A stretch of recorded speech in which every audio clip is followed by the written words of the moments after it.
해고 이즈 해피입니다. 쫄지 않습니다. 무슨 말든 할 수 있고 눈치 보지 않고 아무거나 할 수 있더라고요. 진실을 지키는 뉴스 바리케이드. 국민일보 해직 기자 조상훈의 뉴스바.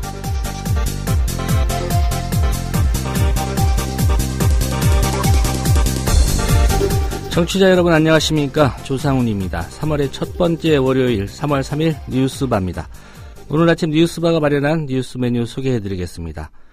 민주당과 안철수 의원의 새정치연합이 어제 통합신당 창당에 전격적으로 합의했습니다.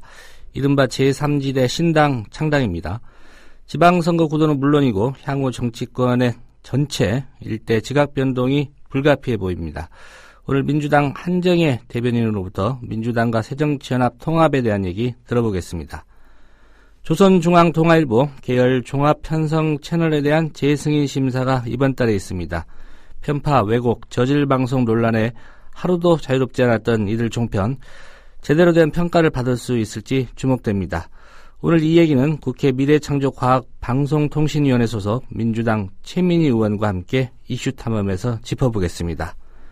서울시 탈북공무원 간첩 증거조작 사태와 관련해서 검찰과 변호인단이 법원에 제출한 유우성 씨 출입경 관련 문서의 관인이 서로 다르다는 게 확인됐습니다.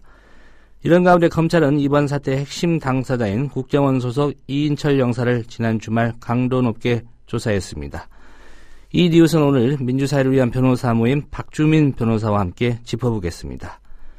네, 월요일 특종의 진수 코너에서는 미디어스 김한 기자와 함께 오늘 이야기 살펴보도록 하겠습니다. 잠시 광고 들으시고 김용민 PD와 함께 조간신문 살펴보겠습니다. 얼마나 더 속아봐야 정신 차리실 건가요? 네? 이제 그만 당할 때도 됐잖아요. 중고차 팔 때만큼은 차넷이 제가 받고 팔 수 있게 도와드리겠습니다. 중고차는 차넷, 가격 비교 차넷. 우와, 전국 400명의 전문 딜러에게 무료로 내 차를 평가받을 수 있네. 국민TV 여러분 차를 차넷에서 제대로 평가받고 보상받으세요. 내 차 팔 때 차넷, 제가 받네 차넷. 우와, 내 차 제가 받고 친구 친지 모두 함께 차넷에서 팔고 주유 쿠폰 받고. 중고차는 차넷. 비교할수록 올라간다. 차넷 내 차 가격 비교 서비스. 1688-8249 1688-8249를 눌러주세요. 옥션 모터스에서도 차넷을 만나보세요. 국민 대리운전이 국민TV 후원과 더불어 국민TV 경기북부협의회와 함께 소년소녀 가정돕기에 참여합니다. 서울 경기 어디에서나 1544-9411 친절한 구대리가 모시겠습니다. 국민 대리운전 2014년 국민TV 조합원과 함께 아름답고 행복한 동행 1544-9411 1544-9411 지금 출발합니다.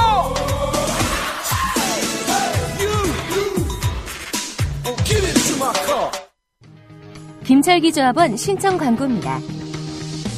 국민TV와 함께하는 휴대폰 쇼핑몰 T3010.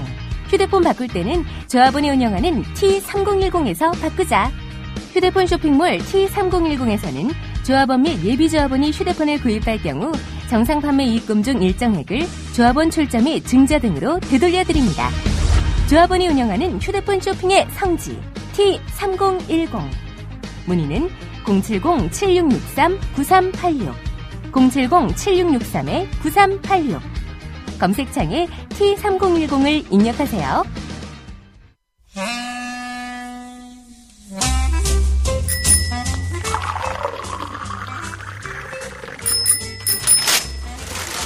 아침 신문 귀로 읽으세요.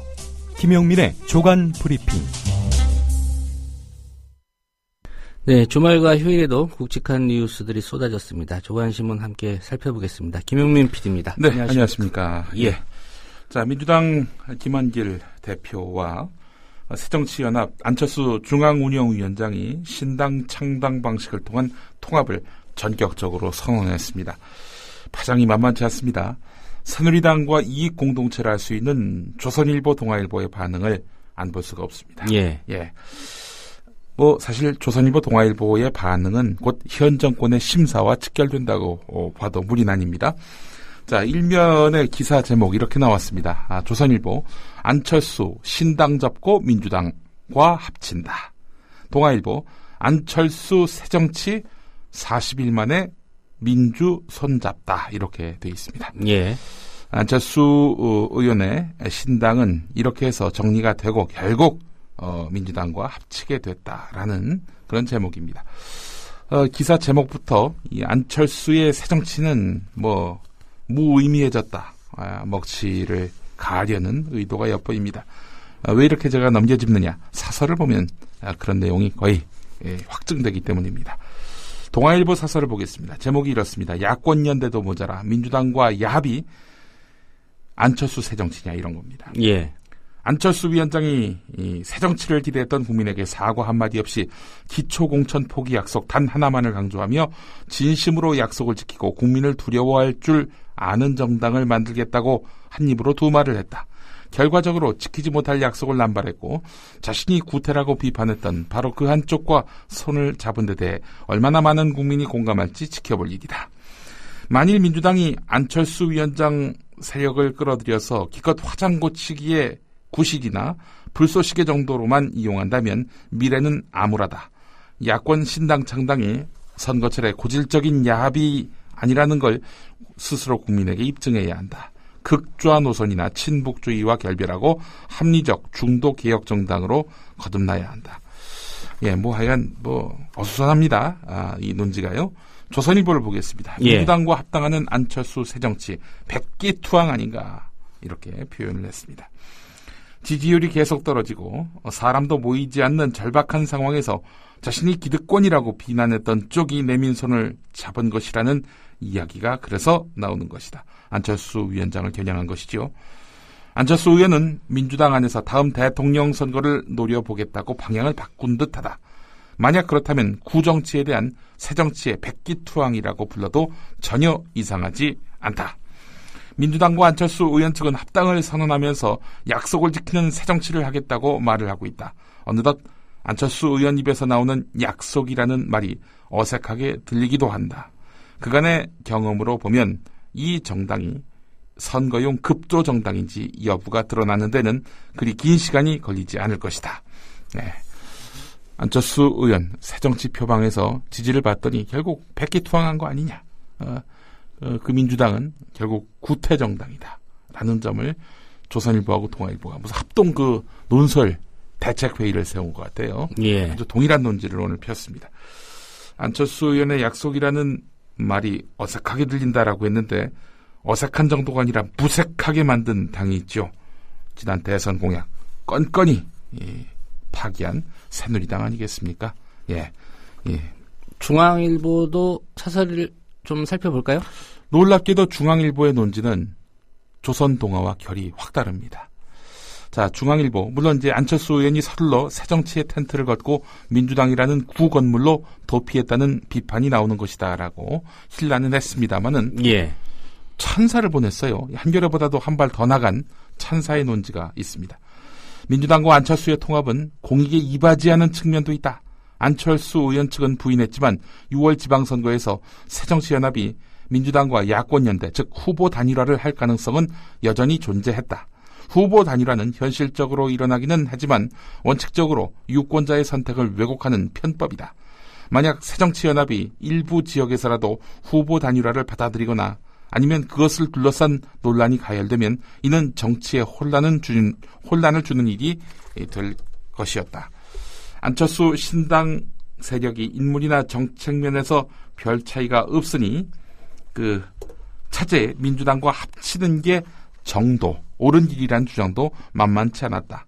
양 세력은 통합을 하면서 신당의 노선으로 경제민주화, 복지국가, 민생중심주의, 튼튼한 안보, 평화 구축, 통일지향 등을 밝혔다. 이는 기존 민주당의 지향점과 같은 것이다. 그렇게 보면 합칠 것이 합쳐진 것이며 오히려 정도, 옳은 길로 간 것이라고 볼 수 있다. 이렇게 말을 했습니다. 예. 야권연대나 후보 단일화보다는 통합이 낫다. 예. 이런 관점이군요. 중앙일보 사설은요. 예, 야권연대 후보 단일화는 편법이고 차라리 합당이 도리어 정도가 된다. 이런 이야기입니다. 한겨레 사설을 보겠습니다. 이번 통합은 현실의 어려움을 미봉하기 위한 궁여지책이라는 비판을 받을 수 있다. 이렇게 지적을 했습니다. 현실의 어려움이란 앞서 소개해드린 대로 지지율 하락, 인물 영입난 이런 것들이 되겠죠. 이런 어려움 때문에 이를 덮기 위한 궁여지책으로 민주당과 합당에 나선 것 아니냐. 이런 비판도 한겨레는 사설에서 소개하고 있는데요. 하지만 이번 통합은 대권 당시 야권 후보 단일화 협상의 연장선상에 있다. 당시 문재인 민주당 후보와 안철수 후보는 두 세력의 통합 그리고 기초선거 무공천 등을 약속한 바 있다. 실제 통합 과정에서 이런저런 불협화음이 생기더라도 대선 때부터 국민에게 약속한 정치개혁의 대의를 실천한다는 차원에서 양쪽 모두 겸허하게 접근할 필요가 있다. 국민은 이른바 안철수 현상을 통해서 정치개혁에 대한 열망을 드러냈다. 안철수 의원은 비록 독자신당의 꿈은 접었지만 통합신당에서 정치개혁에 매진하는 것만이 국민의 이런 기대에 보답하는 길이다. 민주당은 통합으로 몸집을 불렸다고 안도할 일은 아니다. 통합신당 창당을 계기로 뼈를 깎는 환골탈태를 하지 않을 경우 언제든 국민으로부터 외면받을 수 있다는 점을 명심해야 한다. 예. 네. 결국은 판단은 국민들, 유권자들의 몫이겠죠. 네. 아울러 정치개혁의 어떤 방법, 실천, 이것이 앞으로 통합 신당의 그 성공의 가늠자가 될 것이다. 이런 논지입니다. 자, 사실 그 양당 합당 선언의 고리가 된 것이 바로 기초공천 폐지 아니겠습니까? 예. 민주당도 새정치연합도 기초공천 하지 않겠다 이렇게 입장을 밝혔는데요. 오늘 경향신문 3면을 보면은 기초공천 폐지가 뭐길래 이런 제목의 기사가 있습니다. 기초선거 공천 폐지 말은 많이 나오는데 뭐가 뭔지 모르시는 분들이 많이 계실 겁니다. 이게 지방선거를 하게 되면은 이 선거가 참 많아요. 당장 제가 사는 경기도 용인시 같은 경우에는요, 경기도지사, 경기도의원, 용인시장, 그리고 용인시의회 예. 의원 이렇게 선발이 됩니다. 선출을 하게 됩니다. 자, 이 가운데서 기초선거는요, 용인시장 그리고 용인시의원이 되겠습니다. 서울에서는 어느 구청장 또 구의원 이렇게 예. 되겠죠. 자, 시군구 기초단체장과 기초의원 선거에까지 정당 공천을 주는 것은 정치개혁에 역행한다. 이렇게 그동안 안철수 의원이 주장해 왔고 여기에 새누리당 민주당이 동조를 해왔었습니다. 자, 왜 이게 문제가 되느냐. 사실은 기초의원들, 이 사람들이 국회의원에 거의 이런 표현을 써서 그렇습니다만 시다바리 역할을 했습니다. 경향신문에 소개된 사례를 보면은 국회의원 상갓집에서 기초의원이 신발 정리를 해주는 풍경. 예, 이게 대표적인 사례로 꼽힌다는 겁니다. 자, 그래서 이제 안철수 의원이 이것이야말로 국회의원 이 한 사람에게만 잘 보이면은 그래서 공천을 얻게 되면은 그러면 결국에는 당선이 될 수 있는 건데 이렇게 되면은 그 국회의원에게 고마워하지 과연 지역 구민에게 고마워하겠느냐? 국회의원으로부터 자유로운 기초의회 또 기초단체장이 돼야 그래야 우리의 풀뿌리 민주주의가 바로 정착하게 된다라는 것이 안철수 의원의 주장이었습니다. 지난해 대선 당시에 지지난해 대선이죠. 안철수 의원이 주장했던 바였습니다. 자, 이런 주장에 새누리당, 민주당 그 후보들은 호응했고요. 여야 공통 공약이 됐습니다. 자, 그런데 새누리당이 이 공약을 대선에서 승리한 뒤에 폐기를 해버렸습니다. 일선 국회의원들의 반발 때문입니다. 예. 백지화한 거죠. 사실 후보자에 대한 유권자들의 그 관심과 정보가 부족한 상황에서 공당에 소속돼서 출마하는 새누리당 후보들 낭패를 본단 말이죠. 내가 무소속으로 나가게 되는 거 아니겠습니까? 기초 공천 폐지를 하면은. 그러면 내가 누군지 모르는 사람들, 선거 당일 투표지를 받아드는 순간까지도 내가 누군지 모를 유권자들에게 과연 나를 찍어달라 이렇게 호소할 방법이 없다는 거죠. 내가 새누리당 후보로 딱 나가게 된다면은 사람들이 사람은 안 보고 당을 보고 찍으니까 예. 아무래도 당선되기가 쉬우니까요. 자, 그런데 이걸 없애면 안 된다. 이런 국회의원들의 요구에 결국 새누리당은 대선 공약을 뒤집는 이런 파행까지 마다하지 않으면서 결국엔 백지화해버렸다는 거지요. 자, 만약에 무공천이 이루어질 경우 새누리당은 지금 그냥 간다는 거 아니겠습니까? 이렇게 되면은 1번 새누리당, 3번 통합진보당 이런 후보의 이름이 표시가 되고요. 나머지 그 후보들은 그냥 무소속으로 해가지고 추첨에 의해서 기호 번호가 이제 결정이 됩니다. 2번 민주당은 사라지게 되는 것이죠. 자, 그래서 일부에서 혼란이 예상된다라고 오늘 경향신문이 소개하고 있습니다. 예. 자, 조선일보와 동아일보 지금 여당 반응을 상세하게 다룬 기사를 실었는데요. 자, 조선일보 이면으로 가보겠습니다. 통합야당이 시너지를 발휘할 경우 특히 수도권에서는 상당한 바람을 일으킬 가능성이 있다. 새누리당에게는 비상등이 켜졌다. 이렇게 기사를 시작합니다. 광역단체장 중에 서울시장의 박원순 시장, 경기지사의 김상곤 교육감이 통합야당 후보로 나온다면 야권 표결집 효과가 극대화될 것이다. 여론조사 전문가가 이런 말을 했다고 하는군요. 예. 안철수 신당 지지층이 박원순 시장과 김상곤 교육감에 대해서 안철수 의원과 일심동체로 보는 경향이 크기 때문이란 겁니다. 한편 조선일보 보도에 따르면 김상곤 교육감은 오는 4일, 내일이군요. 내일 교육감 사퇴와 함께 지사 출마를 선언할 것으로 알려졌다. 이렇게 전하고 있습니다. 부산시장 선거에서도 통합야당이 변수로 작용할 것으로 보이는데 안철수 의원이 오늘 오거돈 전 해양수산부 장관을 만납니다. 지금 현재 지지율이 상당하지요. 그래서 이제 통합야당 후보로 출마해 줄 것을 요청할 예정인데 오거돈 전 장관은 민주당 통합야당, 민주당과 그 새정치연합이 합당한 가운데서는 출마할 의사가 있다. 그동안 밝혀왔거든요. 예. 오거돈 전 장관, 안철수 의원에게 화답할 가능성이 커 보입니다. 자, 이렇게 된다면 새누리당으로서는 수도권과 부산에서 비상등이 켜질 수밖에 없다는 겁니다. 동아일보도 비슷한 논지의 기사를 오면에 실었습니다. 자, 다음 기사 살펴보겠습니다. 자, 서울시 공무원 간첩 사건에서 위조된 서류를 공증해서 검찰에 건넨 국가정보원 출신 주중 선양 영사관 이인철 영사가 21시간의 밤샘 검찰 조사를 받고 귀가했습니다. 검찰은 이인철 영사에게 서류를 넘긴 것으로 알려진 조선족 출신의 국정원 협조자 K씨도 조만간 불러서 조사할 예정이라고 합니다. 예. 자, 이인철 영사는 검찰 조사에서 제3의 인물을 통해서 서류를 받았고 영사 신분으로 공증만 해서 검찰에 넘겼을 뿐이다. 이렇게 주장한 것으로 알려졌는데요. 이 조선족 협조자, 이 사람은 이미 이인철 영사가 검찰에 출두하기 전에 자신이 건넨 자료는 위조 자료가 아니며 검찰에 나와 조사도 받겠다는 입장을 전달한 바 있었거든요. 자, 경향신문은 그래서 이 조선족 협조자를 포함해서 국정원 직원들에 대한 줄 소환이 예상되는데 이 조선족 협조자도 국정원과 이미 말을 맞췄을 가능성이 높다. 이렇게 전하고 있습니다. 불러서 조사해봐야 이 실효성이 없을 것이다. 이렇게 짐작하고 있는 건데요. 자, 이번 의혹을 유명하는 관건은 검찰이 정말 의지를 갖고 파고들 수 있느냐 하는 부분입니다. 사실 국정원 앞에만 서면 그동안 검찰은 작아졌었거든요. 자, 검찰의 국정원 수사는 사실 한계가 있습니다. 국정원을 압수수색하더라도 임의 제출, 그러니까 국정원이 스스로 관련 정보를 제공하는 것 이상의 효과를 거둘 수 없기 때문입니다. 이거 못 가져갑니다. 이러면 사실상 못 가져간다는 겁니다. 국정원 직원들도 소환해봤자 내부에 정해진 입장 이상의 진술을 받아내기 힘듭니다.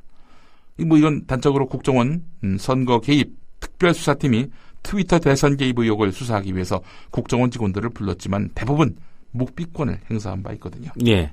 그래서 검찰이 의지가 있느냐, 의지가 있다면 어디까지 파고들 수 있느냐, 이번 수사의 관건이라 하겠습니다.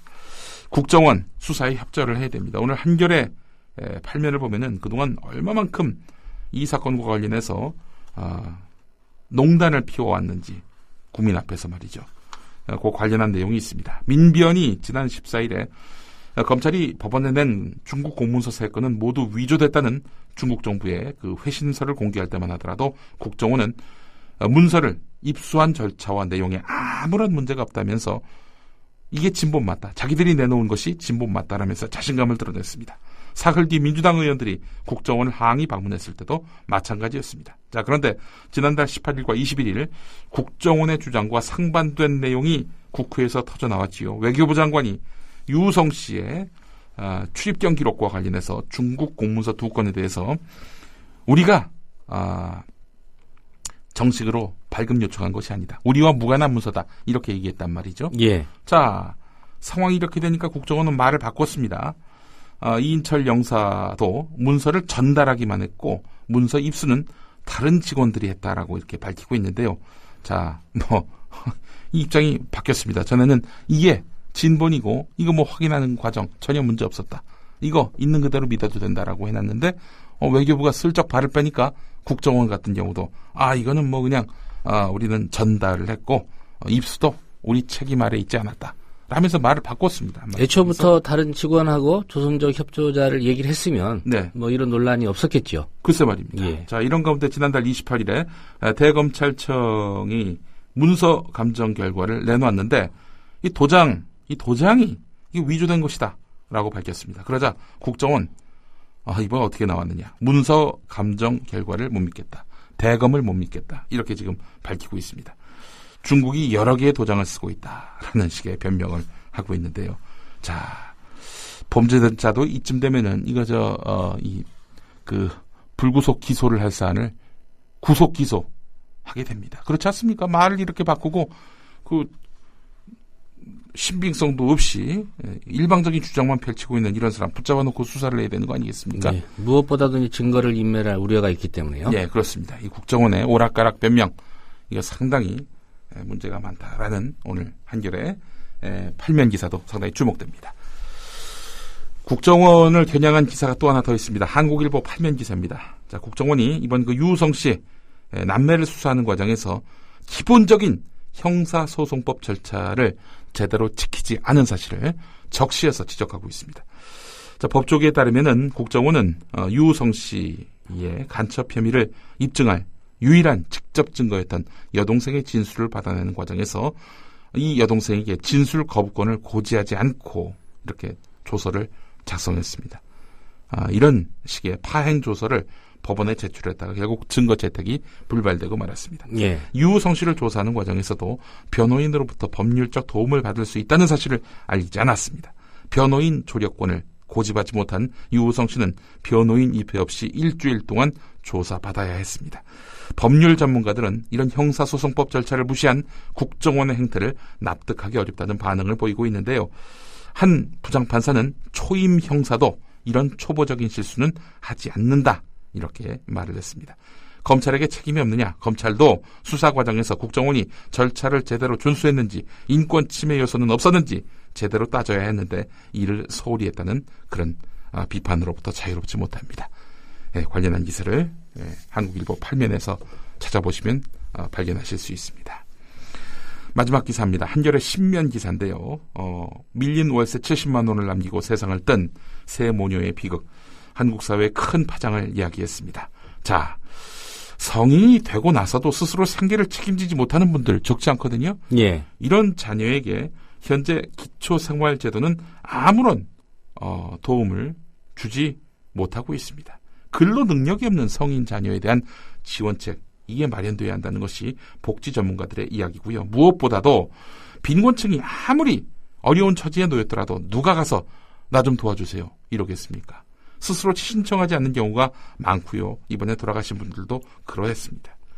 자, 스스로 신청하지 않으면 아무런 지원을 받지 못하는 이른바 신청주의, 이것도 큰 문제점으로 꼽히고 있습니다. 자, 이 세 모녀의 비극의 또 다른 출발점은 주거비 부담이었는데요. 한국 복지에서 가장 열악한 것이 주거 문제인데 고시원, 찜질방 같은 비주거용 주택에 사는 사람의 25%가 난방이 안 되는 곳에 살고 있고 이들은 소득의 75%를 주거비에 쓴다라고 지적을 하고 있습니다. 많은 전문가들이요. 자, 그렇기 때문에 저렴한 공공임대주택을 많이 늘려야 이런 비극을 근본적으로 막을 수 있을 텐데 이명박 정권 이래 공공임대주택 정책은 거의 유명무실해졌습니다. 왜냐? 돈 되는 주택을 지어야 건설사가 돈을 벌기 때문이죠. 이 건설사의 어떤 이익에 편승하고 뒷받침하는 이 보수 정권, 그 한계가 결국 세모녀의 비극으로 이어지게 됐다. 이렇게 봐도 무리는 아닐 것입니다. 네, 김용민 PD였습니다. 예. 2014년 4월 1일 거짓말같이 진짜 TV 뉴스가 시작된다. 뉴스 K.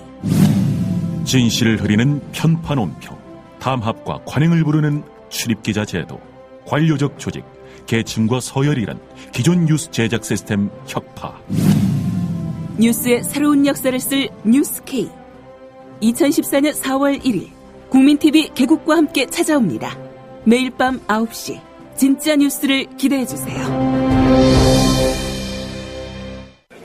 민주당의 김한길 대표와 새정치연합 안철수 중앙운영위원장은 이번 지방선거에서 국민께 약속한 대로 기초선거 정당 공천을 하지 않기로 결정했습니다.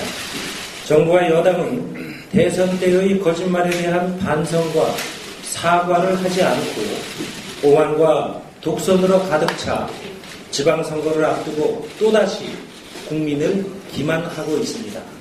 이에 두 사람은 거짓의 정치를 심판하고 약속의 정치를 정초하기 위해 양측의 힘을 합쳐 신당을 창당하기로 다음과 같이 합의했습니다. 양측은 가장 이른 시일 내에 새정치를 위한 신당 창당으로 통합을 추진하고 이를 바탕으로 2017년 정권교체를 실현한다. 신당은 기초선거 정당 공천 폐지 약속을 이행하고 한국 정치의 고질적 병폐를 타파하기 위해 정치개혁을 지속적으로 추진한다. 신당은 대선 시의 불법 선거 개입 등에 대한 진상규명을 통해 민주주의를 바로 세울 것이다. 신당은 여러 경제 주체들이 동반 성장하고 상생할 수 있는 경제민주화와 복지국가의 실현이라는 민생중심주의 노선을 견지한다. 신당은 튼튼한 안보를 바탕으로 한반도 평화를 구축하고 통일을 지향한다. 네, 방금 들으신 대로 민주당 김한길 대표와 안철수 무소속 의원 어제 6월 지방선거전 제3지대 통합신당 창당을 전격 발표했습니다. 야권발 정계 개편의 신호탄이라고 볼 수 있겠는데요. 당장 오는 6월 4일 지방선거 구도 완전히 재편될 전망이고요. 또 향후 정치권 전반의 판도 역시 크게 요동칠 것 같습니다. 민주당 한정혜 대변인 연결해서 오늘 이 얘기 나눠보겠습니다. 한 대변인님 안녕하십니까? 네, 안녕하세요. 한정혜입니다. 예. 어제 일요일날 이 신당 창당 발표가 전격적으로 이루어졌는데요. 먼저 제안한 쪽이 민주당인지 아니면 새정치연합인지 좀 궁금합니다. 그 과정을 좀 설명해 주실까요? 제안을 한 것은 저희 민주당 김한길 대표께서 제안을 하셨고요. 예. 집중적인 좀 논의를 했고, 그리고 공감대를 형성해서 발표를 하게 된 거죠. 예. 예. 뭐 논의에서 발표까지 그렇게 좀 긴 시간이 걸리진 않은 것 같습니다. 네, 그렇습니다. 그런데 길게 저희가 조금 역산을 해보면, 예. 지난 1월 24일 날 사실은 두 분이 오찬회동을 했었었죠. 기초선거, 정당 공천 폐지 문제, 또는 이제 특검 문제, 이 두 가지를 가지고 오찬회동을 할 때, 그때 예. 어떻게 보면은 당시 국민과 약속을 파기하고 구태 정치를 반복하는 현 집권 세력에 대해 심판하는 것에 대해서 공감대를 크게 보면 넓게 이룬 것이 있습니다. 그때 합의문도 그렇게 나왔고요. 예. 그때부터 흘러왔다 이렇게 봐주시면 될 것 같습니다. 예. 그 민주당이나 새정치연합 모두 내부적으로 이제 발표를 하고 나서 그 추인을 받은 그런 결과인데요. 물론 이제 뭐 당원 전체에게까지 지금 뭐 추인을 받았다 이런 상황은 아닌데 후폭풍을 좀 언급하는 그런 보도도 있습니다. 민주당보다는 이제 새정치연합 쪽에서 합류를 거부한 뭐 김성식 공동위원장 같은 경우에 네. 이런 분들이 있는데 그 민주당 내 분위기는 좀 어떻습니까? 당내 분위기는 아직은 크게 지금 움직임 같은 건 없습니다. 오늘 저희가 의원총회를 해야 하고요. 의원총회에서 의원님들에게 진행 과정을 보고하고 또 그 상황을 공유를 하고 이렇게 할 겁니다. 그런데 저희는 이제 최고위에서 어저께 그 사전에 인준을 받고 발표를 했었고요. 예. 그리고 이제부터 이제 그것을 밟아 나가는 과정입니다. 통합을 천명을 하고 사실은 의원총회도 보고를 하고 또 당무위원회, 중앙위원회 이런 식으로 이제 해나가는 거기 때문에 일단은 최고위 추인은 받은 상태라서 저희는 그 작업은 조금씩은 이견이 있을 수도 있습니다만은 지금 현재 우리가 처해 있는 상황에서 대의 또는 명분에서 이것은 꼭 필요한 상황이고 하기 때문에 잘 진행이 될 거다. 저희는 그렇게 예상을 하고 있습니다. 예. 국회의원 숫자만 놓고 본다면 민주당 126명, 그리고 새정치연합이 이제 성호창 의원까지 2명인데, 네. 이 126대 2의 통합인데, 지금 그 통합 추진단은 3대3으로 꾸리기로 했단 말이죠. 네. 이거 민주당에서 너무 양보한 거 아니냐, 이런 의견도 있을 것 같은데 어떻게 보십니까? 그 실무 추진단은 어쨌든 서로의 상황을 정확하게 공유를 하고 논의를 해야 될 필요가 있기 때문에 예. 이거 자체를 가지고 문제를 삼을 수는 없다고 봅니다. 그런 물리적인 숫자를 가지고 예. 얘기를 할 건 아니고요. 서로의 의견이 충분하게 다 공감대를 이룰 수 있을 만큼 충분한 사람들이 참여를 하는 것이 중요하니까 예. 그 물리적인 숫자를 가지고 마치 이제 그 확대를 해서 지분으로까지 하는 것도 조금 약간은 너무 이른 상황이고요. 예. 특히나 이번 그 저희가 통합과 관련된 부분에 있어서는 지분이나 뭐 이런 것들은 전혀 얘기를 하지 않습니다. 기본적으로 저희가 새정치 또는 정치 혁신을 하겠다라고 하는 대의에 따라서 지금 진행하고 있는 거기 때문에 그런 일은 추후에도 그닥 문제가 되지 않을 거다 이렇게 바라보고 있습니다. 예. 어제 발표 전에 김한길 대표가 이제 최고위원들에게 얘기해서 추인을 받았고요. 네. 또 한 가지 주목하는 게 이제 문재인 의원 쪽에도 사전에 얘기를 해서 양해를 구했다. 그리고 문재인 의원 쪽의 반응은 환영이다. 이렇게 나왔는데 문재인 의원은 최고위원이 아닌데 사전에 이렇게 설명하는 자리를 가졌던 이유는 있을까요? 저희가 상임 고문단이라고 해서 당 예. 대표를 하셨거나 또는 당 의장을 하셨거나 또는 대선 후보이셨거나 하신 분들은 고문단으로 모시고 있습니다. 당에 어떻게 보면은 당을 지금까지 끌어오셨던 분들이죠. 그래서 그런 분들께는 사전에 그렇게 말씀을 드렸습니다. 예, 문재인 의원뿐만 예. 아니라 정동영 상임 고문이라든가 그렇습니다. 고문단에게 설명을 했다. 김원기 전 의장님, 신기남 전 의장님 할 거 없이 저희가 다 사전에 연락을 드리고 그렇게 말씀을 드렸고 모두 다 사실은 굉장히 환영해 주셨고 결단을 축하해 주셨고 그렇게 해 주셨습니다. 예. 좀 이른 전망일지 모르겠지만 정치권 일각에서는 이런 분석도 있습니다. 이번에 그 통합 신당을 만들기로 한 합의 이거 자체가 김한길 대표에게는 당권 그리고 안철수 의원에게는 대권을 주기로 한 거 아니냐 이런 분석도 있는데 이런 분석에 대해서는 어떻게 생각하십니까? 그런 분석은 여러 가지 소설을 쓸 수 있다고 보고요. 예. 그러나 하나 더 정해진 것은 없고 지금부터 어떻게 보면 이 통합을 하는 과정을 잘 관리를 하고 국민이 바라시는 방향으로 이 새로운 당을 끌어나가는 거기 때문에 그런 것들은 지금 상황에서 얘기를 하는 것이 사실은 어떻게 보면 의미가 없다 저희는 이렇게 보고 있습니다. 예. 지금 어제 발표대로 한다면 3월 말까지는 이제 창당 작업을 완료하겠다 이런 네. 입장이신데요. 오늘이 3월 3일입니다. 네. 가능하겠는지요, 그 일정이? 사실 한 5개 정도의 광역도에서 일단 창당을 한다라고 하면 예. 가능하기 때문에요. 충분히 3월 이내에도 가능하고요. 조금 연장된다고 하더라도 4월 초. 그러나 3월 이내에 저희가 가능할 수 있도록 최대한 그렇게 속도를 좀 내려고 그렇게 하고 있습니다. 예. 무엇보다도 이제 이번 협상에 좀 고리가 된 게 기초의원 그리고 기초자치단체장 무공천 이거 아니겠습니까? 네, 그렇습니다. 예, 관련해서 지금 민주당 쪽에 어떤 당원들이 이게 무공천이라면 굳이 정당에 남아있을 필요가 있겠느냐라고 해서 탈당 러시가 있을 것이다. 이런 전망도 있는데 그 부분에 대해서 당에서 대비하고 있는 건 없습니까? 저희가 어저께 대표께서 통합 발표를 하시고 별도로 기초선거를 준비해 오셨던 당원분들께 정말로 죄송하다는 말씀을 하셨습니다. 예. 결국은 우리가 약속을 지키는 정치, 그것이 새정치이고 그것이 정치혁신인데 약속을 지키기 위해서 이렇게밖에 할 수 없는 그런 상황에 대해서 양해를 구한 것이죠.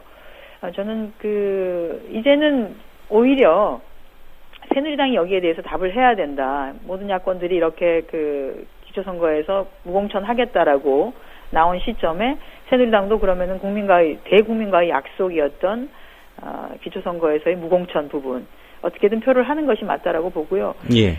저희 그 선거에 임하는 당원들은 지금 현재 제도로서는 탈당을 할 수밖에 없는 상황이죠. 그러나 이러한 그 것들을 이해를 해주실 거라고 보고요. 또 그 당 차원에서는 어떤 방식이든지 신당의 이름을 가지고 뛰는 사람들을 지원할 수 있는 방안들을 찾아야 된다라고 봅니다. 예. 이 신당 추진단에서 협의를 해봐야 될 것 같습니다만은 그 당 지도 체제는 어떻게 될 걸로 전망하십니까? 뭐 대표 체제. 네, 아직은 전혀 그런 부분에 대해서 거기까지 논의가 된 게 없고 예상을 할 수도 없는 것이 이제 논의를 해 가야 되는 상황이니까요. 예. 저희가 논의되는 그때 또 국민께 보고 드리고 그렇게 하도록 하겠습니다. 예.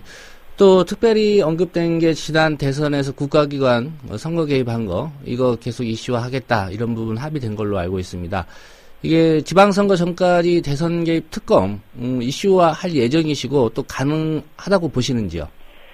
그것은 이제 정부와 여당의 결단을 사실은 촉구를 하는 거고요. 빠른 시일 내에 이것을 결단을 해서 빨리 어떻게 보면은 털고 가는 것이 그 박근혜 정부에도 이로울 것이다라고 생각을 합니다. 저희가 그 통합 발표문에 한 5가지 정도를 저희가 그 합의를 했고요. 그 안에 지난 대선에서의 불법 선거 개입에 대한 진상규명이 포함되어 있습니다. 이것은 지방선거 전에도 그렇고 만약 그 전에 정부와 여당이 결단을 하지 않는다라고 하면 이것이 해소될 그때까지 계속적으로 저희가 특검을 요구를 할 것입니다. 그리고 그것을 받아들이지 않았을 때 오히려 지방선거에서 과연 그 여당이 무엇을 가지고 선거를 치를 수 있겠는가를 한번 고민을 해봐야 될 필요가 있다 생각합니다. 예. 특별히 어제 발표는 이제 민주당과 새정치연합의 통합신당 창당 이 부분입니다. 근데 야권을 놓고 본다면 뭐 의석수를 가진 그런 정당이 통합진보당 또 정의당 이렇게 남아 있습니다.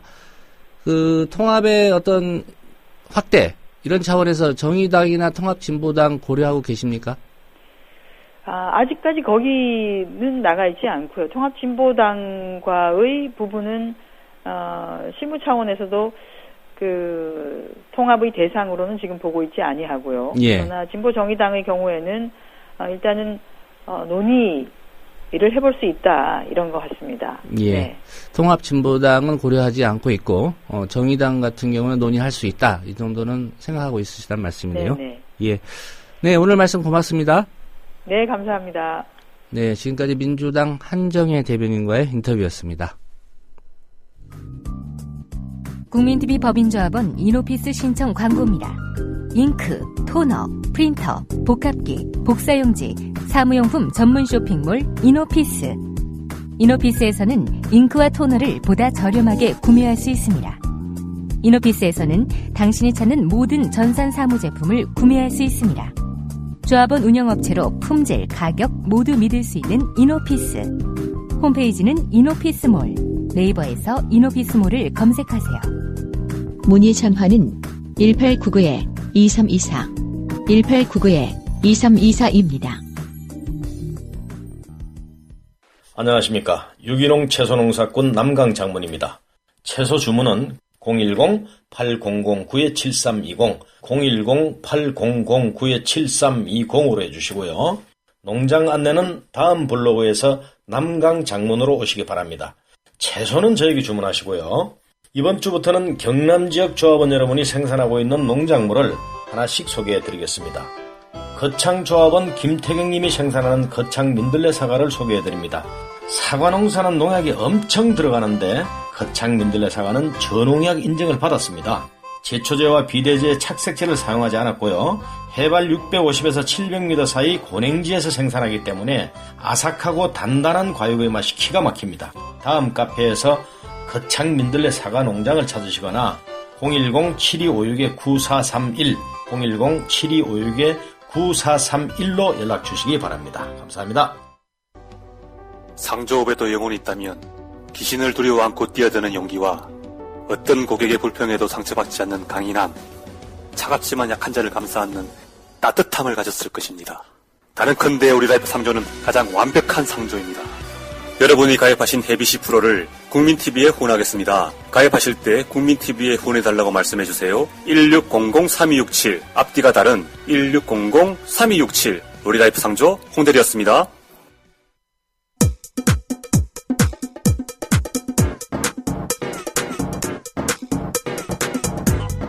조상훈의 뉴스바. 이제는 이슈 탐험입니다. 네, 조선중화동아일보 보수언론 종편사죠. 세계사 재승인 심사가 이번 달에 진행이 됩니다. 그간의 논란을 고려하면 이들 종편이 지금 모습 그대로 존속해야 될까 여러 가지 좀 의문이 생기는데요. 제대로 된 재승인 심사 과연 이루어질지도 관심입니다. 국회 미방위 소속 민주당 최민희 의원 연결해서 오늘 이 문제 짚어보겠습니다. 최 의원님 안녕하십니까? 안녕하세요. 예, 일단 어제 좀 큰 뉴스가 터져서 관련해서 질문 딱 한 가지만 드리겠습니다. 최 의원님은 그 새정치연합과의 그 통합에 의한 신당 창당 어떻게 평가하십니까? 네, 저는 야권 우리나라의 경우 야권이 통합 혹은 연대를 하는 것은 정치적 숙명이라고 봅니다. 그래서 저희도 뭐 혁신과 통합, 민주통합당 뭐 이렇게 시도를 했었고요. 이제 그래서 그 김한길 대표와 안철수 두 분이 이렇게 조용히 정격적으로 통합에 합의한 데 대해서 긍정적으로 평가하고 일단 잘했다 이렇게 생각합니다. 다만 이제 저희가 민주통합당 만들었다가 다시 민주당이 된 게 2년밖에 안 됐습니다. 2년. 예. 그러니까 저희들의 노력이 물거품 되는 시도와 노력, 총선 대선 치르고 그리고 다시 민주당 되는 게 딱 2년이었어요. 그래서 이번에 통합이 곧 다시 몇 년 후에 또 다른 통합 논의로 이어지지 않도록 이번엔 좀 혁신을 제대로 했으면 좋겠다. 이렇게 봅니다. 예. 당초 예정했던 그런 질문 드리겠습니다. 그러면은. 네, 이번 달에 TV조선 그리고 JTBC 채널에 이렇게 이제 세 곳에 대한 그 방통위의 재승인 심사가 예정되어 있는 걸로 알고 있습니다. 네, 그렇습니다. MBN은 이제 하반기에 심사를 받는다고 하고요. 예. 이번 달 그 재승인 심사 일정 그리고 어떻게 진행이 되는지 우선 좀 설명을 해주십시오. 뭐 일단 구체적인 일정은 방통위가 아직 발표를 안 했습니다. 다만 이제 심사를 하려면 제일 먼저 공고, 서류 받고 뭐 이런 거 해야 되잖아요. 예. 그래서 재승인 신청서 이미 접수되었고요. 지난 연말까지 시청자 의견 접수까지 끝났습니다. 그래서 이번 달 말까지 심사가 이루어져야 되기 때문에요. 예. 이번 달에 본격적인 심사를 할 것 같아요. 예. 그래서 저희 의원실에서 방통위에 확인을 해보았는데요. 이번 주 중으로 심사위원장을 정한답니다. 예. 그래서 심사위원장을 정하면 이어서 심사위원회가 구성되겠죠. 그런 상태입니다. 심사위원장 누가 되냐 궁금하실 텐데요. 예. 이제 저희가 이경재 위원장 만나서 이게 공정한 심사를 위해서 야당 추천 상임위원이 심사위원장을 맡았으면 좋겠다. 이렇게 건의를 했습니다. 예. 의견은 전달했고 입장은 아직 안 나왔고요.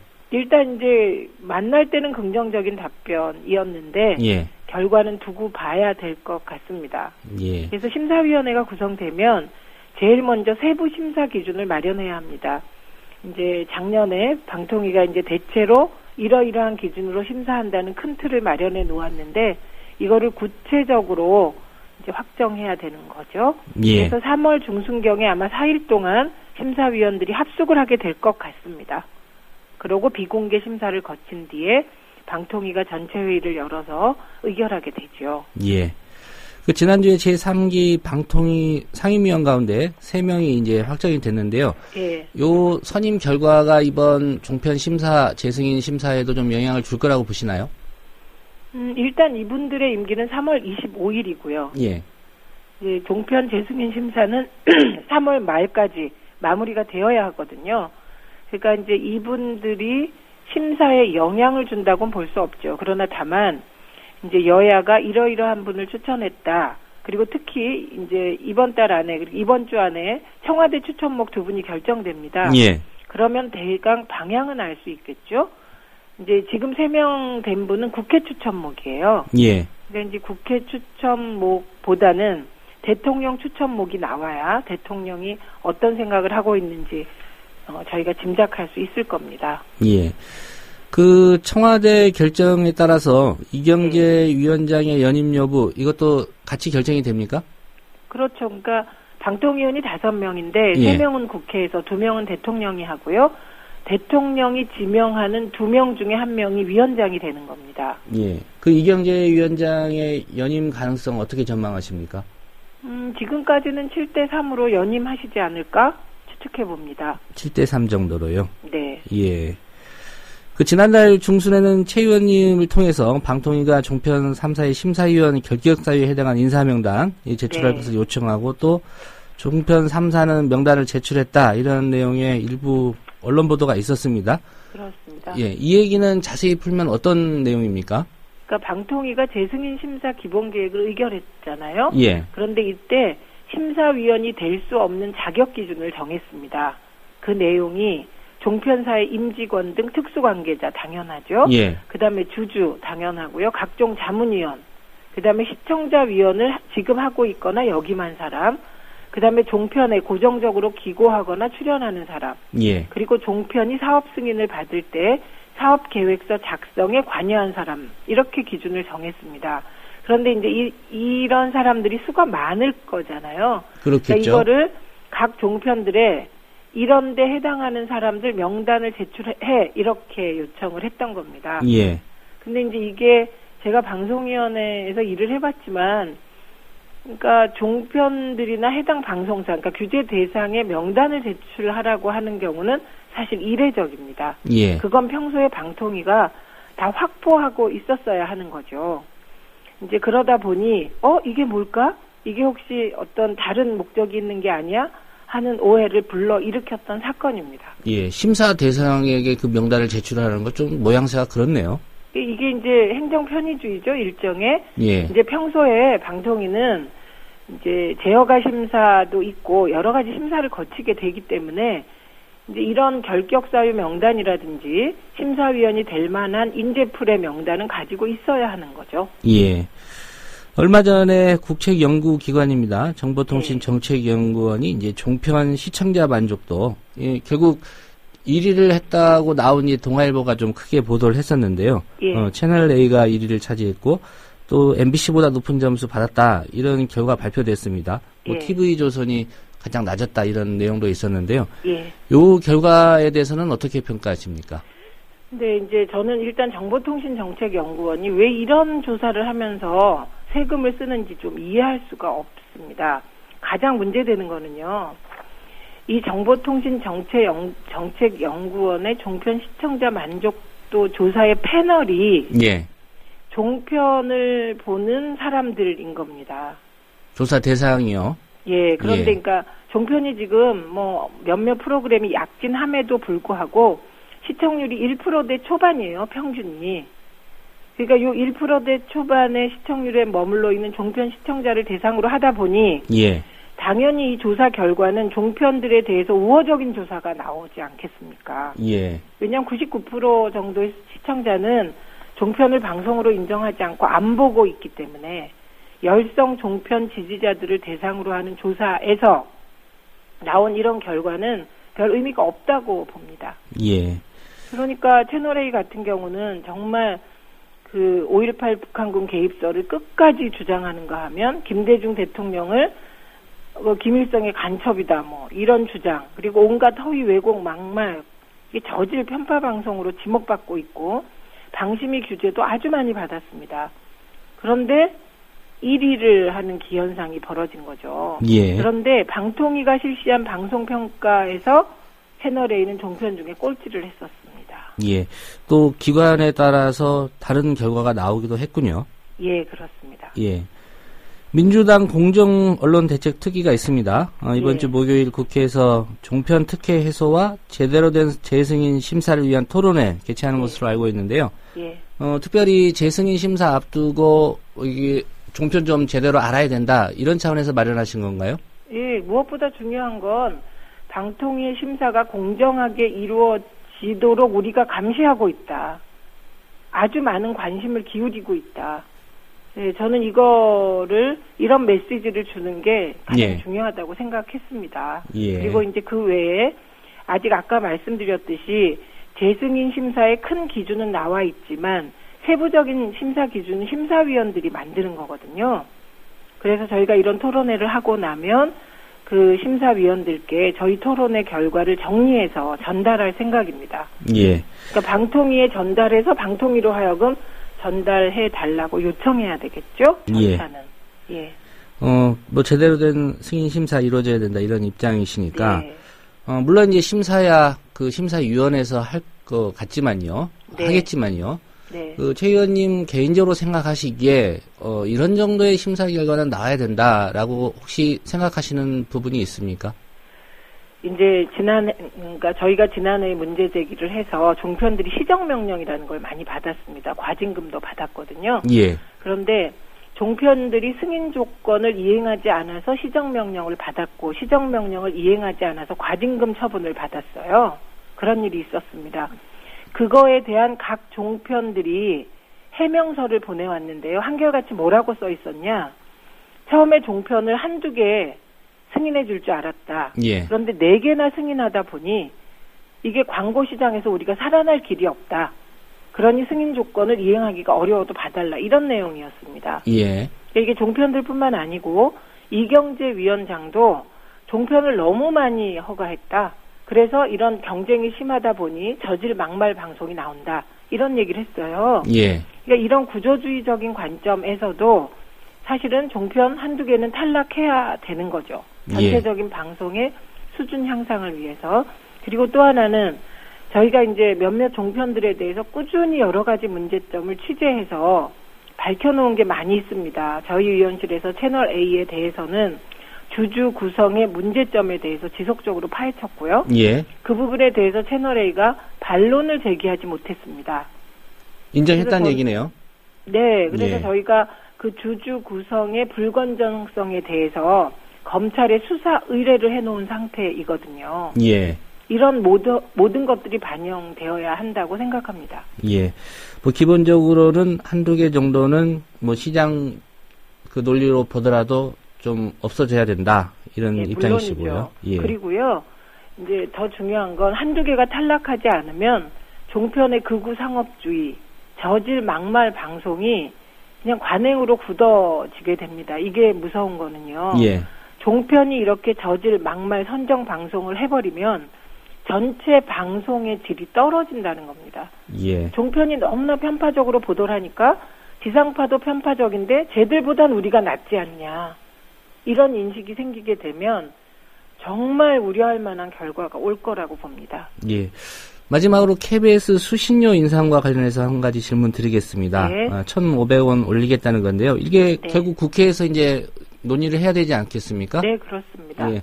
이 수신료 1,500원 인상, 이게 또 종편하고 그 광고 문제 때문에 연결이 돼 있단 말이죠. 네. 어떤 입장이시고, 만약 입장이 정해진다면 어떻게 대응하시겠습니까? 일단 저는 수차례에 걸쳐서 수신료 인상 반대한다고 이미 밝혔습니다. 그리고 예. 저희 의원실에서 여론조사까지 하였어요. 80%가 넘는 국민이 인상에 반대하고 있었고요. 인상 반대의 이유 중 가장 큰 것이 불공정 방송이었습니다.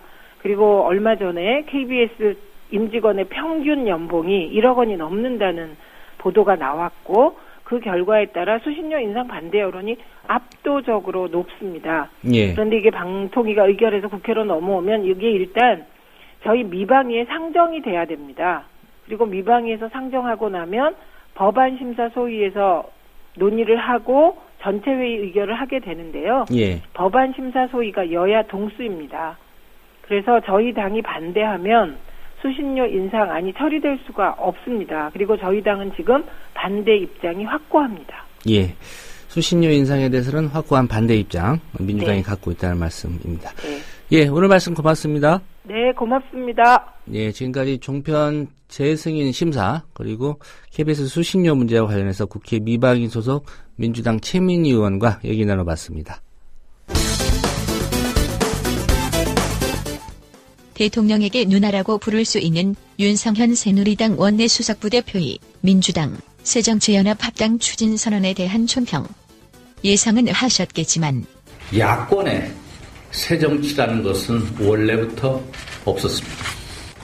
새정치로 포장하는 것이 국민을 현혹시키고 전무후무한 최악의 뒷거래 정치적인 깜짝 쇼를 연출한 것밖에 국민을 희롱했던 것들에 대해서 김한길 대표는 안철수 포장지 한 장 값에 제일 거대 야당을 팔아버렸고 안철수 의원은 대권 후보 한 자리 값에 잉태 중인 신당을 포기해버렸습니다.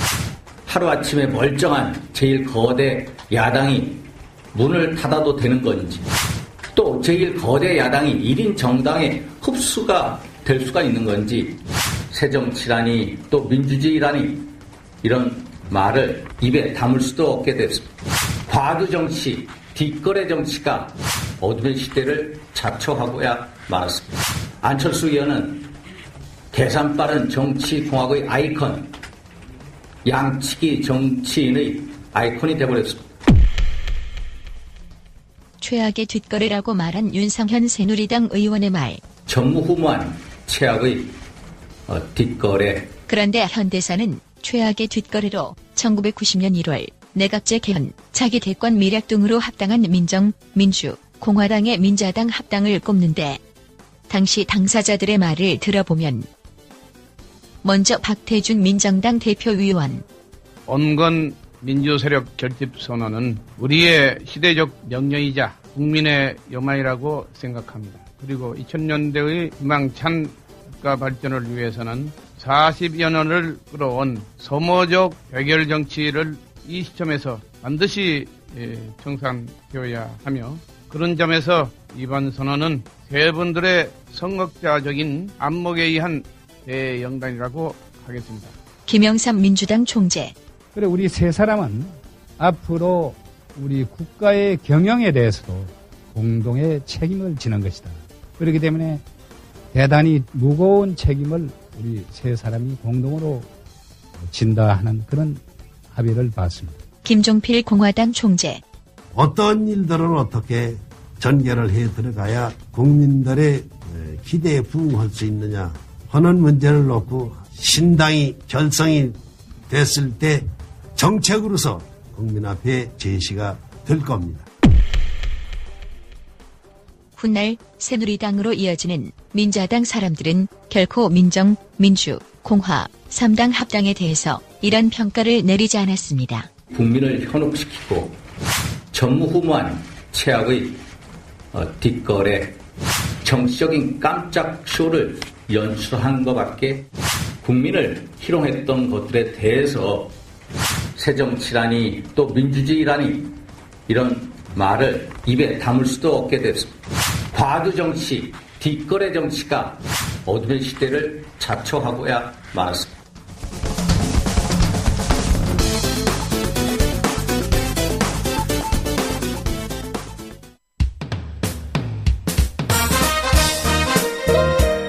균형 잡힌 시각, 정직한 분석, 조상훈의 뉴스바.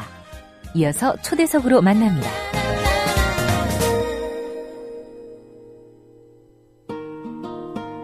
네, 서울시 탈북공무원 간첩 증거조작 사건도 한번 짚어보겠습니다. 지난 주말이었죠. 검찰이 국정원 직원인 중국 선양 총영사관의 이인철 영사를 강도 높게 조사를 했습니다. 이인철 영사에게 유우성시 출입경 관련 문서를 건넸다는 이른바 제3의 인물, 중국 국적의 조선족으로 밝혀졌는데요. 이 사람도 조만간 조사를 할 거라고 합니다. 이 문제 짚어보기 위해서 민주사를 위한 변호사 모임의 박주민 변호사 전화로 연결했습니다. 박 변호사님 안녕하십니까? 예, 안녕하십니까? 예. 일단 지난주 검찰 조사에서 나온 얘기입니다. 검찰 측과 변호인 측이 제시한 그 증거의 관인 서로 다르다. 이런 사실이 확인이 됐는데요. 결국 둘 중 하나는 지금 위조됐다, 가짜다 이렇게 볼 수 있는 거 아니겠습니까? 예, 맞습니다. 그런데 이제 다들 아시다시피 이미 주한 중국 대사관에서는 변호인이 제출한 서류들은 모두 그 내용도 맞고 진정하게 발급된 것이다라고 확인을 해줬습니다. 여기에 비춰보면은 그것과 다른 검찰이 제출한 것이 위조됐다 이렇게 간접적으로 시인한 것으로 봐야 될 것 같습니다. 예. 그 대학 졸업장, 신분증까지 쉽게 위조할 수 있다고 알려진 이 중국에서 이 과연 관인이 위조되는 거, 이거 흔한 일인지 좀 궁금한데요. 어떻습니까? 예, 저도 좀 궁금했었는데요. 이번에 한겨레 신문사가 중국 현지에서 좀 취재를 했더라고요, 관련해서. 거기에 따르면은 약간의 돈만 주면 쉽게 그 위조 공문서를 만들 수 있는 도장들을 구할 수 있다. 이렇게 보도가 되고 있습니다. 그래서 예. 저도 몰랐는데 뭐 쉬울 것 같다 이렇게 생각은 듭니다. 예. 예. 그 보도를 보면 그동안 그 언론 보도에 노출되지 않았던 그 제3의 인물, 그 중국 국적의 조선족, 이 사람으로부터 이제 그 이인철 영사나 그 국정원 관련 직원들이 문서를 건네받았다 이런 주장 아니겠습니까? 예, 예.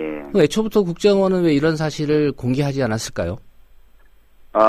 조선족으로부터 받았다라는 것 자체가 예. 이 문서가 진정하게 성립된 게 아니다. 즉, 공적 기관이 정식으로 발급한 서류가 아니다라는 내용이 돼버리는 겁니다. 예. 그래서 계속해서 검찰은 아시다시피 외교 라인을 통해서 정상적으로 입수한 서류다라고 말을 해왔던 것이죠. 예. 근데 이제 뭐 조선족 이야기가 나오고 또 관인도 다르다 이렇게 얘기가 나오고 있는 것은 이미 위조다라고 검찰 스스로도 다 인정을 하고 있다라는 것이죠. 예. 뭐 지금까지 이제 검찰이 그래도 수사를 좀 하고 있는 것 같은데요. 예. 지금까지 진행된 검찰 수사 어떻게 평가하시는지 좀 궁금하고요. 또 지금까지 밝혀낸 것 외에 앞으로 검찰이 좀 분명하게 짚어야 될 대목은 어떤 거라고 보십니까? 일단은 뭐 관인이 다르다 이거는 이미 저 한겨레 허재영 기자나 또는 그 이 사건의 변호인들이 계속 주장해 왔던 겁니다. 즉 그냥 육안으로 봐도 다른 겁니다. 예. 근데 이거를 밝혀내기 위해서 뭐 엄청난 시간을 소비한 거죠. 그래서 정식의 수사도 아닌 조사를 하고 있고요. 그래서 검찰이 지금까지 뭐 특별하게 새로운 걸 밝혀낸 건 없다. 오히려 시간을 많이 벌어주고 있는 것 같다. 이런 느낌이 좀 들고요. 예. 앞으로는 뭐 지금 검찰이 밝힌 대로 그 서류를 갖다 줬다는 조선족도 조사를 해야 되겠지만 이게 과연 국정원의 어느 선에서 기획을 한 것이냐 이런 것들까지도 좀 조사 및 수사를 해야 될 것 같습니다. 예. 예. 근데 지금 국정원에 대해서는 뭐 특별히 국가기관 대선 개입 사건 때도 그랬고요. 검찰이 뭐 수사 의지를 갖고 있다고 해서 또 그것만으로 되는 게 아닌다는 건 또 국민들도 알고 있는 것 같아요. 예, 맞습니다. 예. 이게 이제 국정원법이 결국은 개정되지 않고서는 이런 악순환이 좀 계속되는 거 아니겠습니까? 네, 맞습니다. 지금 뭐 국정원은 수사권하고 해외 정보, 국외 정보 모든 어떤 권한을 다 한꺼번에 들고 있습니다. 그래서 사실 이번 사건도 단순히 어떻게 보면 수사를 한 게 아니라 자신의 정보 라인을 동원해 가지고 증거를 조작한 것으로 보여지는데요. 예. 이런 식으로 수사와 정보가 붙어 있으면은 이런 그 정보 조작, 증거 조작 얼마든지 가능하게 되는 것이거든요. 그래서 수사 기능과 정보 기능 이런 것들을 좀 나누어서 분리를 할 필요가 있습니다. 예. 예.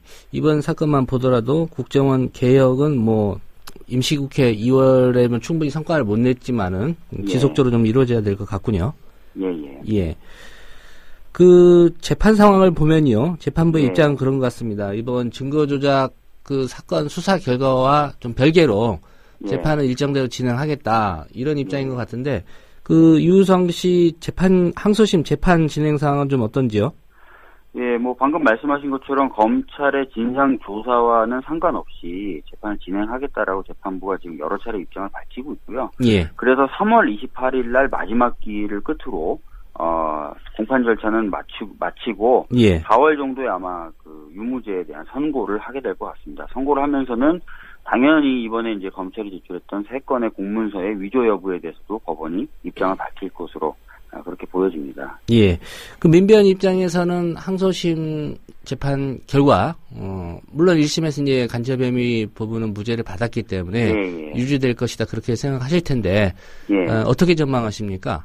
일단은 뭐 지금 그 주한 중국 대사관에서도 이 문서들이 위조됐다고 공식적으로 인정을 해줬고, 또 검찰도 지금 스스로 이 문서들이 위조됐다는 걸 시인하고 있는 상황입니다.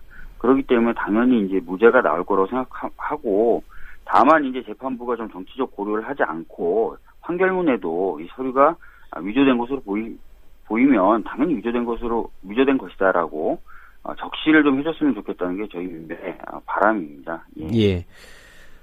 검찰 수사로 좀 돌아가서요.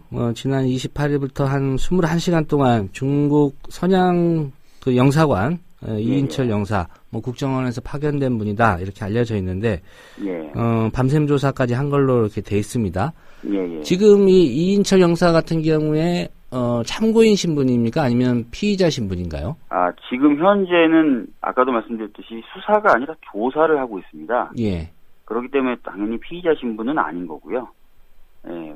저희들은 뭐 빨리 이제 수사로 전환해서 여러 가지 어떤 강제 수사 기법, 뭐 압수수색이라든지 체포라든지 이런 것들을 하라고 주장을 하고 있지만, 예. 검찰은 아직도 수사가 아닌 조사를 하고 있다라는 입장입니다. 그래서 피의자 신분은 아닙니다. 예. 예. 한마디로 이제 내부적으로 진상을 알아보기 위해서 진상 조사를 하고 있는 그런 과정이라는 말씀이죠. 그렇습니다. 예.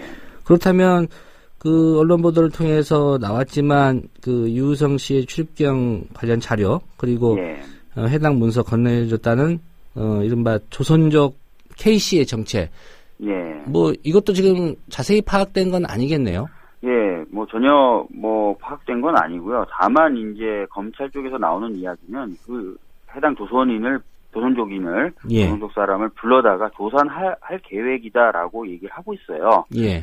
근데 이제 좀 걱정이 되는 게 지금까지 쭉 드러나지 않다가 갑자기 이 조선족이라고 하는 사람이 나왔단 말이죠. 그래서 자칫 잘못하면은 꼬리 자르기 식으로 이 조선족 사람이 사실은 뭐 증거를 조작해가지고 속였다. 국정원도 속았고 검찰도 속았다. 이런 식으로 해버리진 않을까. 그런 부분들이 좀 걱정되고 있습니다. 예. 예. 그러니까 본인들이 정작 그 국정원이나 검찰도 이런 내막을 알고 있었을지도 모르는데 조선족 K씨한테 우리도 속았다라고 나올까봐 그 부분이 좀 걱정이다 이 말씀이시죠? 그렇죠. 지금까지 드러나지 않은 사람이었기 때문에 이 사람이 나와서 어떤 발언을 해도 전후 맥락을 따져서 이 말이 진실인지 아닌지를 가늠하기가 상당히 어렵습니다. 그렇기 때문에 이 사람이 나와서 어떤 말을 통해 가지고 진실을 밝히는 게 아니라 오히려 진실을 은폐하는 쪽으로 그렇게 할 수 있지 않을까라는 그 의혹과 우려가 있다는 것이죠. 예. 그런데 지금까지 진행된 검찰 조사로만 보더라도 그동안에 이제 그 남재준 국정원장이라든가 또 황교안 법무부 장관 그리고 이제 윤병세 외교부 장관이 국회 등에 출석해서 했던 발언들 상당 부분 좀 사실이 아니다 이렇게 좀 입증이 되지 않았습니까? 그렇습니다. 뭐 일단은 뭐 국정원은 이 모든 사실을 알고 있었죠. 조선족이라고 하는 그 사람이 지금 등장을 했지만 사실 국정원은 알고 있었다는 거예요. 예. 그 사람이 있다는 거를. 근데도 지금 사실 계속 진실을 은폐한 거죠. 정상적인 경로를 통해서 받았다라고 얘기하면서 그러면서 무고한 사람을 간첩 만드는 것을 멈추지 않았다는 것이죠. 그러니까 당연히 책임을 져야 되고 이 부분은 뭐 진짜 무고한 사람을 간첩으로 만들려고 했던 굉장히 중요한 사안이기 때문에 저는 남재준 원장도 형사처벌되거나 사퇴를 해야 된다고 생각합니다. 예. 황교안 장관 같은 경우도 맞죠. 국정원이 준 자료를 그대로 믿었다고 하면은 뭐 형사처벌되기는 어려울 수도 있겠습니다. 그렇지만 검찰이 제출했던 1심에서 제출했던 여러 증거들이 이미 허위다 이런 것들이 재판을 통해서 밝혀졌음에도 불구하고 다시 항소를 하고 또 위조 증거를 냈다는 점에서 그리고 또 이를 해명하는 과정에서 제대로 사실을 파악하지 않고 국정원의 잘못을 덮기에 급급했다. 도덕적인 책임이라도 져야죠. 저는 분명히 책임져야 된다고 생각하고 윤병세 외교장관도 마찬가지입니다. 그 현재 지금 외교부가 갖고 있는 문서를 내놓지 않고 있어요. 외교부가 입수한 서류가 하나 있다 그랬지 않습니까? 그럼 그거하고 법원에 제출된 검찰이 제출한 그 서류가 맞는지 틀린지를 대조해봐야 되는데 자신들이 갖고 있는 서류를 지금 내놓지 않고 있습니다.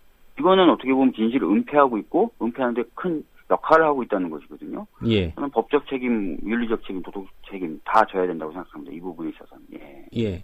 국민들 입장에서는 검찰이 이게 허위다, 가짜라는 사실을 알고도 재판 과정에서 재판부에 그 서류를 제출했다면 이런 검찰에 대해서도 법적으로 책임을 물어야 된다라고 생각할 수 있을 것 같은데. 당연합니다. 예, 그 지금 가능합니까?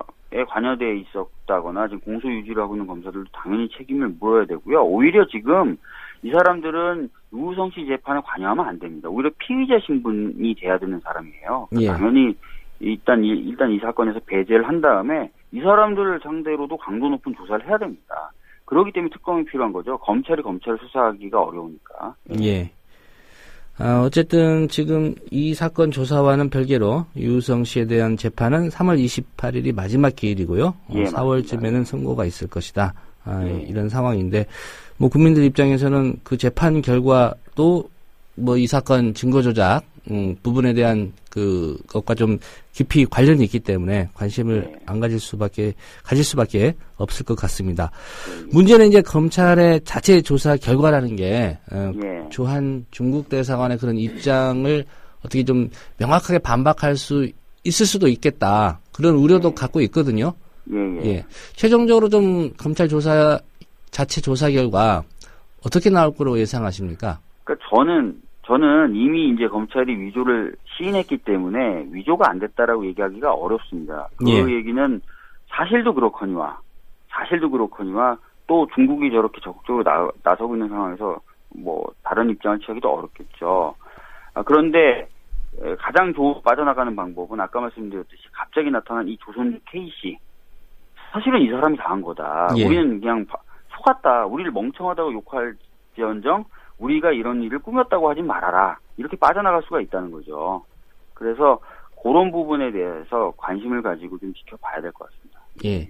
한 가지만 더 여쭤보겠습니다. 우려하시는 대목인데 이 갑자기 나온 조선조 K씨 이게 국정원의 어떤 시나리오에 의해서 등장했을 가능성도 있다고 볼 수 있을까요? 그러니까 저는 약간 그런 의심이 있어요. 왜 그러냐.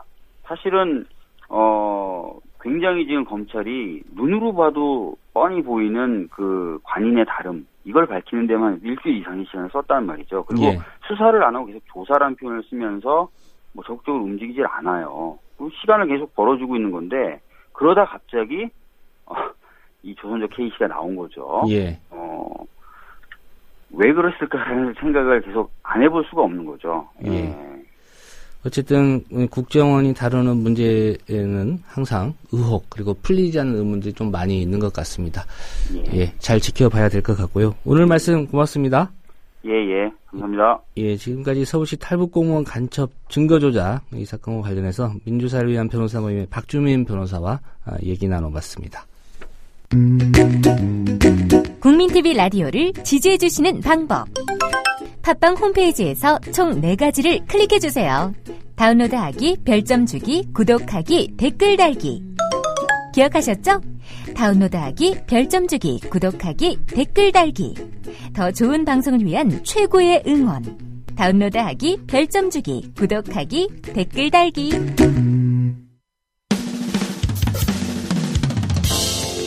여러분은 지금 국민일보 해직기자 조상훈이 진행하는 국민TV 라디오 아침 시사 프로그램 조상훈의 뉴스바와 함께하고 계십니다. 네, 월요일 특종의 진수 시간입니다. 뉴스를 생산하고 큐레이션하고 또 자신의 이야기를 담아낼 블로거들을 모아서 뉴스 플러스 블로거 형태로 구성된 사이트 과연 성공할 수 있을까요? 지난주 허핑턴 포스트 코리아라고 하는 새로운 매체가 창간됐습니다. 새롭기도 하지만 조금 익숙하기도 한 이름인데요. 이번 주 특종의 진수 시간에는 어쩌면 특종의 기지가 될 수도 있을 새로운 매체에 대해서 알아보도록 하겠습니다. 오늘 또 미디어스의 김한 기자 나오셨습니다. 안녕하십니까? 네, 안녕하세요. 우선 허핑턴 포스트, 미국에 있는 매체 이름이다 이렇게 좀 듣긴 했는데 이 코리아 붙었습니다. 그러니까 한국 지사 같기도 하고 어떤 매체인지 좀 궁금한데요. 허핑턴 포스트는 2005년도에 창간된 인터넷 매체입니다. 근데 창간 6년 만인 2011년 이제 미국에서 가장 공신력 있는 매체라고 알려져 있는 뉴욕 타임스를 제치고 미국 내 언론 사이트 방문자 수 1위를 기록하고 2012년도에는 이제 퓰리처상을 수상하는 등 현재 미국에서 이제 가장 영향력 있는 미디어로 꼽히고 있습니다. 그래서 이제 전 세계에서 11번째 에디션으로 한국에서 서비스를 시작하는 것인데요. 한국에서는 이제 한겨레와 합작을 해서 이제 좀 진출을 했습니다. 이 허핑턴 포스트는 기본적으로 이제 하이브리드 매체를 표방하고 있습니다. 그래서 이 하이브리드 매체가 뭐냐라는 설명에 이제 허핑턴 포스트 측은 저널리스트한 매체이긴 하지만 800명의 사람들이 각각 에디터, 리포터, 기술팀으로 뉴스를 생산하고 동시에 그 플랫폼이기도 하다. 그러니까 뭔가 재미있는 얘기거리가 있으면 누구든지 모든 것에 대해 글을 쓸 수 있다. 이렇게 밝히고 있는데 그러니까 이게 언론이라는 것이 기본적으로 강력한 편집국 체제와 데스킹을 통해서 어떤 이제 정제된 메시지, 그다음에 이제 정돈된 팩트를 전달하는 것이 이제 기존의 언론에 대한 상이라고 한다면 이 허핑턴 포스트는 그것을 이제 좀 말하자면 시민 참여형 매체로 열어서 그러니까 말하자면 그게 그 기사와 블로그의 약간 이제 혼합 형태를 유지하면서 대신 이제 굉장히 읽을 뒷거리를 강조하는 형태의 서비스 뭐 이렇게 좀 이해를 하시면 간단할 것 같습니다. 그래서 하이브리드다 이렇게 네. 표현을 해주셨고요. 결국은 이제 허핑턴 포스트 코리아 이게 이제 한국판이다. 네네. 허핑턴 포스트의 한국판이다 이렇게 이해하시면 될 것 같고 네. 한겨레와 이렇게 손을 잡고 네. 런칭을 하게 됐군요. 장점이라고 할까요? 이런 매체의 장점 네네. 어떤 걸 꼽을 수 있을까요? 일단 기본적으로는 이제 아까 말씀드린 것처럼 이제 참여형 매체이기 때문에 그 부분이 장점일 것 같습니다. 그래서 국내판 이제 허핑턴 포스트의 편집인을 맡은 KBS 아나운서 출신 손민아 편집인은 이제 양방향으로 소통하면서 토론의 장을 마련할 수 있는 매체이고 그 뉴미디어의 장점을 받아들여서 그 누구나 이제 선한 의지를 갖고 큐레이션하는 뉴스들을 독자들이 접하게 할 수 있는 그런 소통의 터전 역할을 할 수 있을 거다 이렇게 이제 얘기를 했는데요. 기본적으로 이제 이런 부분들이 가장 큰 강점이라고 할 수 있을 것 같습니다. 근데 누군가가 취사 선택한 혹은 누군가의 시각으로 바라보는 뉴스가 아니라 이 그 플랫폼에 참여하는 모든 사람들이 어떤 편집자의 역할, 기자의 역할을 할 수 있다라는 거. 그리고 이제 거기에 또 이제 자연스럽게 의견이 개진된다. 뭐 이런 부분들일 것 같고요. 그다음에 이제 김도원 편집장은 그 커뮤니티 얘기를 좀 많이 했습니다. 그 창간 기자회견에서 그래서 아고라 역할을 할 것이다 이런 얘기를 했는데 말씀하신 대로 어떤 그 계속적 이 뉴스라는 것이 이제 말하자면 생산자와 수용자가 이렇게 그 정보가 유통되는 과정에서 전달로만 만나는 것이 아니라 어떤 커뮤니티성 이런 것들이 이 매체가 이제 밝히고 있는 장점이라고 할 수 있습니다. 그 위키피디아의 그 개념이 매체에 좀 들어왔다 이렇게 이해해도 될까요? 예, 그렇게 약간 그런 그 경향들이 있죠. 뭐 한국은 미국보다 오히려 이제 인터넷 매체 기반이 좀 다양하다는 점에서 뭐 이게 과연 제대로 된 언론의 역할을 할 수 있을까? 좀 우려를 하는 시각도 있을 것 같은데. 네. 근데 이제 지금 뭐 계속 장점이나 이 매체의 특성 설명을 드렸지만 국내 인터넷 유저들한테는 굉장히 익숙한 얘기입니다. 사실 이제 이런 류의 사이트들이 이름을 달리하고 여러 군데가 있죠. 그리고 그 뉴스 큐레이션이라는 것도 2000년대 중후반에는 굉장히 신선한 개념이었지만 국내 인터넷 유저들은 이미 뉴스가 큐레이션된 서비스를 이용을 하고 있습니다. 그러니까 넓은 의미에서 보면 인터넷 유저들 아주 전문성을 제외한다면 포털에서 제공하는 뉴스 같은 것도 다 큐레이션이 된 뉴스거든요. 그러니까 이런 중요 뉴스들을 다 편집하고 배치하고 뭐 이런 것이기 때문에 그래서 이런 부분들에서 이 서비스가 미국과는 달리 한국에서는 그다지 새롭지는 않다. 이런 비판도 일단 제기되고 있습니다. 그다음에 이제 매체의 운영적 측면에서 보면 이 허핑턴 포스트 코리아의 글을 게재하는 거에 대한 원고료가 전혀 없습니다. 그래서 이제 허핑턴 포스트는 이 부분에 대해서 이제 매체의 정책이고 필자의 동의하에 발생하는 일이니 문제가 없다라고 얘기를 하고 있는데, 이 부분에 대해서는 이제 어쨌든 인터넷 정당한 이제 말하자면 글을 주고 글을 받는 관계에서의 어떤 정당한 거래가 이렇게 관계가 성립되지 않는다는 부분에서 이제 좀 문제가 될 수 있고, 그다음에 이제 기본적으로 이렇게 될 경우에는 그 전업 작가라든지 글 원고료를 받아서 생활하셔야 되는 분들이 글을 주기가 어렵게 됩니다. 그러면 그만큼 이제 매체에 글을 그러니까 이 넓은 의미의 참여형 소통을 얘기하고 있지만 사실 이 매체에 글을 쓸 수 있는 사람들의 진입 장벽은 이미 존재한다는 것이죠. 역으로 제한을 두는 거군요. 네네. 그래서 이제 그런 부분들이 있고요.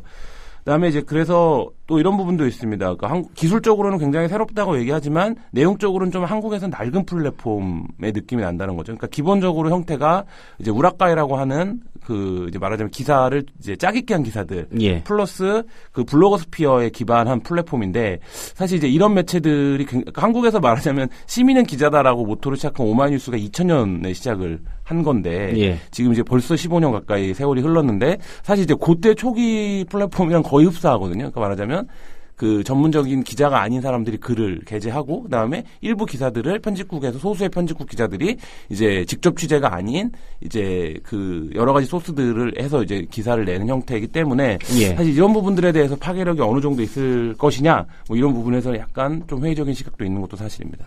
글을 쓰는 사람들 입장에서는 이제 뭐 고려보다는 내 글을 여러 사람에게 읽게 할 수 있는 그런 기회를 제공받는다. 이 정도가 이제 보상이 아닐까 싶은데요. 한 가지 좀 궁금한 게 이런 기사들에 의해서 법적인 문제가 발생했을 경우에 회사는 책임지지 않고 작성한 사람이 결국 다 지게 되는 건가요? 그러니까 미국판 허핑턴 포스트에서도 그런 부분들이 계속 법적인 논란이 있었습니다. 그러니까 말하자면 편집국의 주체, 뉴스 크리에이션을 한 집단이 이 책임을 지는 것인지 아니면 이 글을 아무런 대가 없이 제공한 필자가 책임을 지는 것인지, 그리고 예를 들면 한국에서도 이제 이런 문제가 있죠. 허핑턴 포스트 코리아가 타 매체의 글을 가져왔을 때 그 글을 가져온 사람이 만약에 필자라고 한다면 그러니까 이 사람의 블로그에서 이 사람이 예를 들면 특정 매체의 글을 가져다 썼는데 이 글에 그러면 저작권에 대한 책임은 누가 지는 것인지, 뭐 이런 부분들이 법적인 논란들이 있습니다. 근데 허핑턴 포스트 코리아는 국내법이나 실정법에 맞춰서 적용을 하겠다라고 이제 얘기를 하고 있고, 미국에서도 이제 그런 부분들이 어떤 기술적 진화에 따라서 발생하는 이제 불가피한 진통이고 상당 부분 해소가 됐다, 이렇게 얘기를 하고 있는데, 실제 이제 유저들이나 이용자들 입장에서는 그런 부분들이 좀 모호한 측면이 있는 게 사실이고요. 그러니까 이제 이게 뭐 단순히 어떤 플랫폼의 진화나 기술적인 변화에 그 실정법이 대응이 좀 늦은 측면도 있고, 사실 또 역으로 얘기하면 그런 측면들이 이 매체가 적절히 활용하면서 그런 것들을 끌고 가는 형태도 좀 이렇게 같이 있다고 보여져서요. 사실 이제 그런 부분들까지 좀 정리가 되고 정돈이 되려면 약간의 시간은 필요하지 않을까, 이런 생각도 듭니다. 예. 블로그 기반의 이제 인터넷 매체, 뭐 결국 이렇게 볼 수 있을 것 같은데요. 뭐 필진으로 참여한 분들, 유명한 블로거들이 좀 있을 것 같은데 어떤 분들인가요? 네, 뭐 18명의 블로그를 공개를 했습니다. 그래서 뭐 정치인들, 뭐 심상정 의원이라든지 뭐 김문수 도지사 이런 분들도 참여를 한다고 밝혔고, 네, 일단 18명만 공개가 됐고, 김동연 편집장은 이제 100명 이상의 블로그를 이미 확보했다. 매일매일 업데이트하고 페이지를 바꿀 수 있을 정도 수준이 됐고, 생각하는 것 이상으로 재밌는 분들이 많을 것이다라고 얘기를 했는데, 그래서 뭐 이런 거겠죠. 결국 이 매체의 변별력이라는 건 이 이제 블로깅을 하시는 분들이 얼마나 이 매체의 집중력과 몰입도를 갖고 타 매체에서 볼 수 없는 글들을 주느냐의 문제에서 결국은 승부가 나지 않겠습니까? 1차적으로는. 제가 언뜻 드는 생각이 심상정 의원이나 김문수 지사 같은 분들이 이렇게 시간 여유가 많지 않은 분들인데 과연 이분들이 직접 뭐 얼뜻 뭐 그런 부분들까지 포함해서 비서진이나 혹시 보좌관들이 대신 쓰는 건 아닐까, 이런 우려도 있는데요. 그런 부분들일 텐데, 결국엔 이것이 활성화가 되려면 아까 이제 말씀드린 원고료 부분하고 또 물려 있습니다. 그래서 말하자면 꼭 인간관계라고 할 수는 없겠지만, 이제 어쨌든 계속적으로 보상이 되는 글을 쓰는 것과 그렇지 않은 글을 쓰는 것 사이에는 강제력이라든지 뭐 취재력이라든지 수준의 여러 가지에서 이제 기본적인 약간 그 제반 문제가 있을 수 있기 때문에 그런 부분에서 얼마나 많은 블로그를 이제 확보할 수 있느냐의 문제고, 그 블로그를 확보를 해야 되는데 그렇지 않을 경우 이 사이트가 굉장히 허약해지고, 근데 이 블로그가 많아지면 앞서 말씀드린 이런 다양한 문제들이 발생을 또 할 수 있거든요. 관리 측면에서 보면. 그래서 약간 이제 그런 그 딜레마들을 갖고 있는 구조인데, 근데 물론 이제 이게 우리가 기존의 어떤 언론의 고정적인 상을 그 상상하는 버릇에서 보면 문제라고 볼 수 있지만, 뭐 이제 준비하시는 분들 입장에서 보면 역동성이라고 볼 수도 있는 부분이거든요. 그래서 김동연 편집장 같은 경우에는 SNS나 이런 데서 이제 제기된 우려들에 대해서 그 허핑턴 포스트 코리아의 에디터들이 굉장히 출신 성분이 다양하다. 기존의 언론에 이제 말하자면 관습에 매여 있지 않은. 그래서 이제 그런 부분들에서 이제 상생의 묘를 발휘하고 문제를 해결해 나갈 수 있다. 이렇게 이제 얘기를 하고 있는데요. 결국 1차적인 핵심은 이 사이트가 안착할 때까지 이 섭외한 이제 블로거들이 어떤 콘텐츠를 내놓을 수 있느냐. 여기서 일단 1차적으로 갈리지 않을까, 이렇게 보여집니다. 한겨레하고 이제 합작을 했다고 했는데요. 뭐 원고료는 주지 않고요. 그러면 운영, 이렇게 수입이 있어야 또 어떤 최소한의 그런 운영을 할 수 있지 않겠습니까? 그런 부분은 어떻게 뭐 광고 수입이 되나요? 네, 그 허핑턴 포스트를 이제 공격하는 입장에서 허핑턴 포스트를 가장 취약한 부분이 허핑턴 포스트가 어쨌든 그런 강력한 뭐 이런 것이 없기 때문에 광고에 굉장히 의존할 수밖에 없다.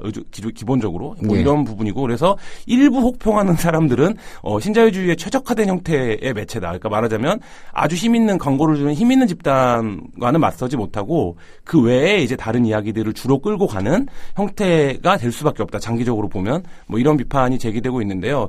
허핑턴 포스트 코리아가 이제 그 출범할 때도 그런 이제 질문이 나왔습니다. 예를 들면 삼성이 가장 큰 광고주가 된다고 했을 때 삼성에 관해서 글을 쓰는 블로거들 적극적으로 쓸 수 있겠느냐, 뭐 이런 이제 말하자면 고민이고 비판이었는데요. 그래서 이제 그런 부분들에서 보면 그 향후는 좀 예측하기는 아직 어렵다, 뭐 이렇게 보여집니다. 그러니까 그리고 결국 앞서 말씀드린 것처럼 필진의 퀄리티와 콘텐츠의 질에서 판명이 날 것이고요. 근데 이런 점은 있을 것 같습니다. 2000년대 중반에 뉴스 크리에이션이라는 흐름이 있었다면 지금은 약간 디지털 스토리텔링이 인터넷 매체의 기사에서는 좀 대세로 자리를 잡고 있는 상황이기 때문에, 근데 기존 매체들이 그런 형태의 기사를 쓰는데 굉장히 취약합니다. 지금 이제 뭐 특별팀을 만들어야 되고 이런 상황인데 예. 사실 뭐 요런 흐름에서 본다면 성공 가능성도 있다. 근데 뭐 만약 그렇지만 뭐 최악의 경우로 간다면 얼마 전에 이제 서비스를 종료한 이제 한겨레 훅 수준, 그러니까 그 아직 뭐 종료 사이트가 없어진 건 아니니까 종료는 예. 아니죠. 근데 어쨌든 한겨레 훅 수준에서 머물 수도 있다 이렇게 보여집니다. 예, 광고가 주수입원이라고 말씀하셔서 좀 우려가 되긴 합니다. 뭐 삼성과 관련된 기사를 쓸 수는 있겠죠. 근데 그게 삼성을 이렇게 좋게 이미지화하는 그런 기사일 수도 있고, 네. 문제는 과연 비판하는 기사를 쓸 수 있느냐인데 네. 이 부분은 뭐 만드시는 분들이 또 판단해야 될 것 같습니다. 네, 오늘 허핑턴 포스트 코리아 런칭과 관련해서 다양한 형태의 언론 실험이 이루어지고 있다는 말씀 미디어스의 김한 기자로부터 들어봤습니다. 오늘 말씀 고맙습니다. 예, 감사합니다. 네, 지금까지 저희가 준비한 소식은 다 마무리됐습니다. 제작의 김용민, 김효진, 박성재 PD가 수고해 주었습니다. 오늘 퀴즈가 없어졌고요. 그 다음에 황준호의 월드 리뷰도 지난 주말까지로 해서 마무리가 됐습니다. 뭐 새로운 코너가 생기게 되면 여러분께 다시 설명을 드리도록 하겠습니다. 오늘 여기서 인사드리겠습니다. 내일 오전 7시 30분에 다시 뵙겠습니다. 들어주신 여러분 고맙습니다.